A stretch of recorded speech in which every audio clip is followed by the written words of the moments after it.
so great to see the love for the film, to be honest. I've got like sort of 300 questions, so I'm going to try and keep it quite short because I think we don't have a lot of time. We have sort of 20 minutes. I do have 300 questions because where do you start with a film like this? So I think I'm just going to start with sort of what inspired the theme and the central idea of this film. So the central theme of this film, you're going to make me cry if I start talking about this today. It's essentially, you went in hard real quick. You have to. It is like, so I don't know my father, and so I like to just split things on its head. So ultimately, obviously, he's looking for his mother. He's an orphan, I'm not an orphan, but I never knew my father, so I had lots of father figures in my life that you find, but really it's about this boy just trying to find his mum. I just changed it to a mum so that it wasn't a dad, because that would be too intense. And how do you translate that? Because the theme is there, but there are many narratives imbued in the film. Because we have this, these two young people and their friendship, but we also have the theme around, obviously, this place and all the bombs. So how do you find that healthy balance between all the themes imbued in the film? I think that's actually really interesting you bring that up, because there are so many different threads in there, and you kind of have this dual story carried by Bo, the female protagonist, but you have the boy who's looking for his mother. I kind of wrote those two parts as two different versions of myself in like the past, like the younger version of me trying to be a filmmaker, her trying to be a photojournalist. They're simple stories, and I think the point is that kind of translates across different realms, countries, continents and stuff, and that was just my motivation for writing those main stories. And I've been working on those stories since I was like 15 years old. It so happens that I mostly spend my time in Southeast Asia from a work perspective, and that's why I wanted to write that stuff down there. I felt like that just would be really fun.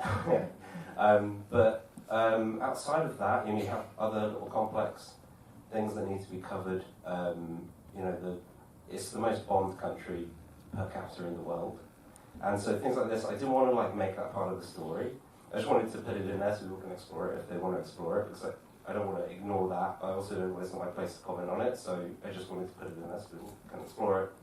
And with the mother's character, his mother and that little kind of carpet slip at the end, narratively, she's obviously thinking about what she did, leaving the kid on the doorstep, but also kind of goes through that with this character. I mean, we can talk about the kind of mother story a little bit later, maybe, because I think there's probably lots to unpack there. But yeah, I think it's so multifaceted, man.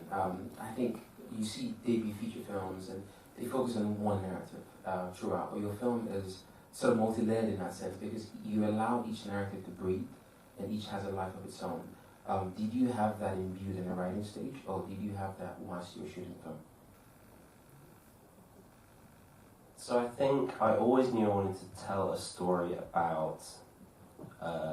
actually, Satu, the boy, was originally the central character, and it slowly just morphed over X amount of drafts, but really it was kind of him, but I needed kind of... Yeah, I won't get into way too much detail, but essentially I was thinking originally it was going to be this monk kid that is also an orphan, he's also a monk in a temple, and he's kind of looking for his mum and stuff, and that was kind of the basic motivation. We fell in love with the location, the Patang temple, when we were shooting out there for some documentaries for Soho, and we just fell in love with it. We were off exploring because we had a week to explore the further up north into the country, and we fell in love with the location.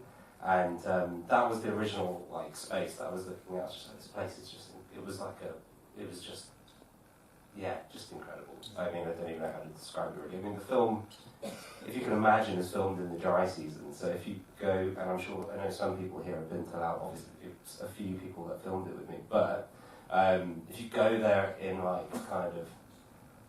the opposite of the season, it's just the most incredible place that I've ever been in the world, very green and lush. Anyway, so that was the original, but there was a complication there because there was essentially, I won't go into details with that either, but there was essentially a complication with the fact that he was a monk and he needed to be this orphan character. And they call them Zungahalis, and it's essentially an orphan that lives and works in a temple. And I was like, oh, okay, that's more interesting, and it solves some like technical, cultural issues that I wanted to make sure we got right.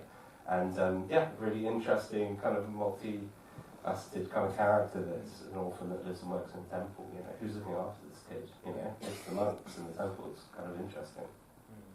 And how did you feel sort of translating that on screen? Because it's a very culturally specific story, but I think, you know, I can feel your experiences sort of translated in it. So how did you feel? I know you've worked in Laos before, but making a feature film is a very different sort of ballgame. So how did you feel going there with your crew to make the film in this landscape?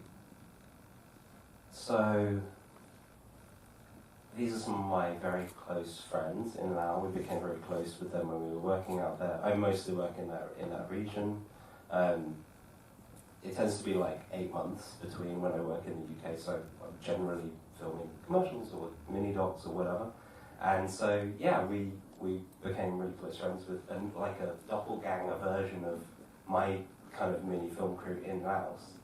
And they were just like, they just want to make films. They just want to make films, they just want to make narrative, they didn't care about anything else. And I was like, oh, okay, you guys are just like us. And so it just like naturally just like moved on from there.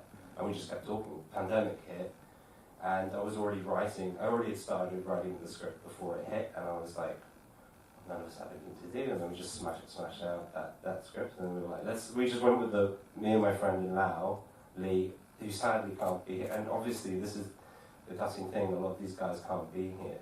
Even when I tried to action it, when we knew this was all happening, it was like 6 weeks to get visa and stuff. It's just a nightmare. So it's a shame we couldn't have got them out for this. I'm going to try to get them out for something else. But, you know, he's one of our best mates, you know, so we just wrote and made this film basically together. So. And it's a beautiful film. I mean, I saw this a test screen. So I saw the film at a small intimate screening. But seeing it in the cinema with this audience was deeply mesmerizing. I think what you captured visually is incredibly astounding, to be honest. So I just want you to talk about the visual language and working with James Chegwyn. Is James in the house? Yeah. So James was the DOP of the film, because I think the film's sort of like aesthetic and language is so entrancing, and it really draws you into this intimate relationship, but it gives you a sense of the wider world. So how was it like cultivating the visual style of the film? So I think we had obviously many limitations. I won't bore you with all the details of that, but the main limitation for us was we just knew we were always going to shoot it on 16mm film. That was like all we were interested in doing. So we shot it on 16, and that meant we had X amount of rolls. So I think on average, our average takes was 3 takes. That's all we were able to take without. So we were shooting between 1 and 5 takes, depending on what we felt like we needed to do. And sometimes that meant, you know, that can be restricting. Obviously, that can be extremely freeing in a way, because you're like, well, you better make it count. I mean, there's so many elements around the shooting of it, which I know you know some of it already, where, you know, I mean, we didn't have a monitor for the first 10 days, so How's that possible? Oh, we're just looking through, look through the viewfinder, communicating. I'm a photographer as well, so we communicate in, basic kind of old school kind of physics photography language sometimes as well, which is great. That, to be honest, that was probably when it felt. It was awesome, but also at the same time felt really risky, and we didn't see any. We couldn't get dailies. The whole country's on lockdowns. 1 flight in a month. One flight in every 2 months. We were there to make this film, and so it's like we had no idea what we were making really. So it wasn't until 2 weeks after we finished shooting that we actually were able to see anything, like low-res files sent from Kodak while we were kind of on transit back out of quarantine into Thailand and stuff. So you kind of like finally downloading something, and be like, okay, it looks okay, but I still don't know if something's slightly out of focus or whatever. So, but honestly, these guys smashed it. And talking about the language, the camera language and stuff, and obviously, we had lots of discussions, me and Chegs, about how can we cover this in ways and still be creative. Sometimes we have to be safe, we just have to be, just no choice. But then sometimes we had fallback plans, like shoot a wide and then kind of roam and just be smart with stuff, so that we could play with it poetically in the edit still, basically. And whilst crafting that sort of very unique language of the film. I think it's one thing to sort of like work on the film and not being able to see anything, but then how do you work with the actors? I think I'm not the only one in this room that really believes that child actor you have is one of the best actors I've seen in recent times. Can we use that?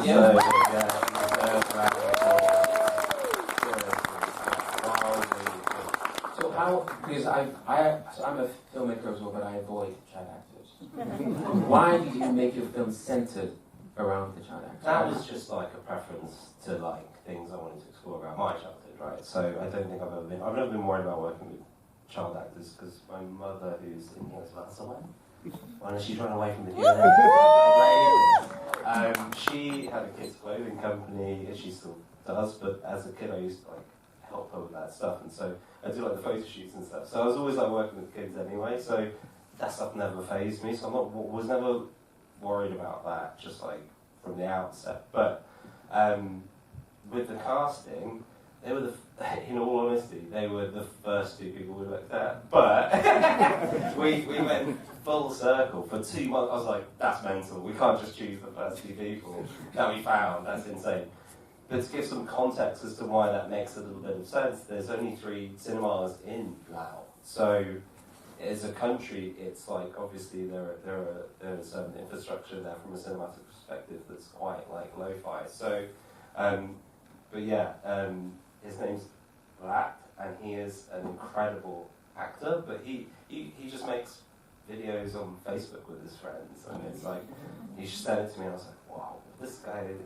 You see through all the kind of childlike fun narratives that they come up with, and I was like, this kid can act. Whenever there's a serious moment, it's not even acting, it's just playing, So if you want to let kids play, and they're being the role naturally, then kind of just, you don't have to do anything really, you just let them be themselves. Yeah, it's actually incredible, and I think that that playfulness comes through. It's etched in every frame, in every scene, and it's incredibly moving. The combination of the film, how did you keep going throughout the journey of making this film? I know it was quite hard to make it, but what kept you going? Because you're very accomplished in the short form. You've done commercials, music videos, but making your first